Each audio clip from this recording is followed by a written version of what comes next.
Hi, leaders. Let's talk for a moment. I'm sitting here in my office. The day is over, right? Sitting a little relaxed and just reflecting. I'm reflecting on this issue of burnout. Let's be honest. When you're the one holding the vision, when you're the one carrying the weight of the decisions, when you're the one that's constantly showing up for everyone else, burnout isn't a risk, it's a reality.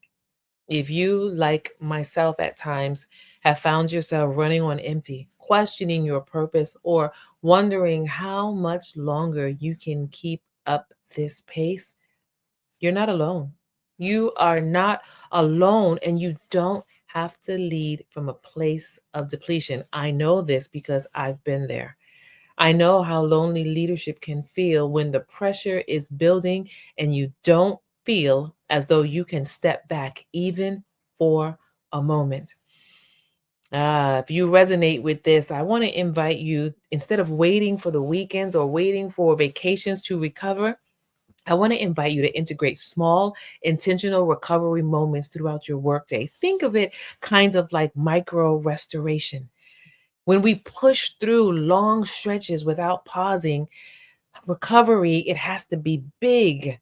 We think that it has to be big in order for it to be effective, but that's not true because neuroscience says to us that if we take a minimum of 5 to 10 minutes for true mental rest, we can reset our whole nervous system and boost cognitive clarity. So, what does that look like? It looks like step away from your screen, your computer screen, for 10 minutes. A minimum of 10 minutes, just step away. We're talking about resetting our cognitive, right? Take a walk without your phone.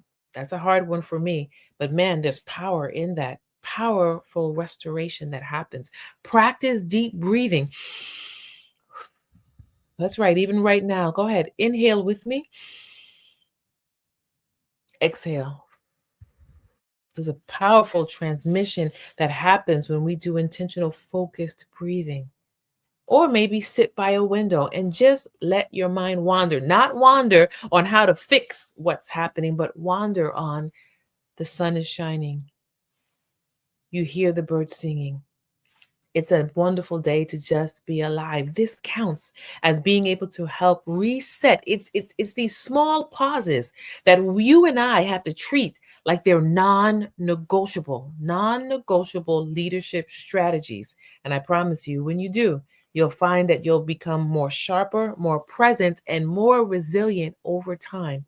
So here's the invitation. I want to invite you to join me this Sunday for the next episode, the next Transformation Station podcast episode, Avoiding Burnout While Leading Boldly, with Dr. Arun Sita. We're going to talk about trauma. We're going to talk about burnout, the impact that it has on the body. And we're going to talk about the how and the why and the how to being able to move forward, not stepping back in how we lead, but still being able to lead boldly. This conversation is one that you don't need to do alone. Make sure that you invite another leader to join in the conversation with us on Sunday. And if by some chance you're not able to join us on Sunday during the live session, catch it on the replay on your favorite audio podcast platform, or you can watch the video on YouTube, LinkedIn, and Facebook. So again, avoiding burnout while leading boldly. Let's lead boldly, yes. Let's lead with sustainability. Yes. You don't have to do it alone. Yes. I look forward to seeing you soon. Take care of yourself because you're worth it.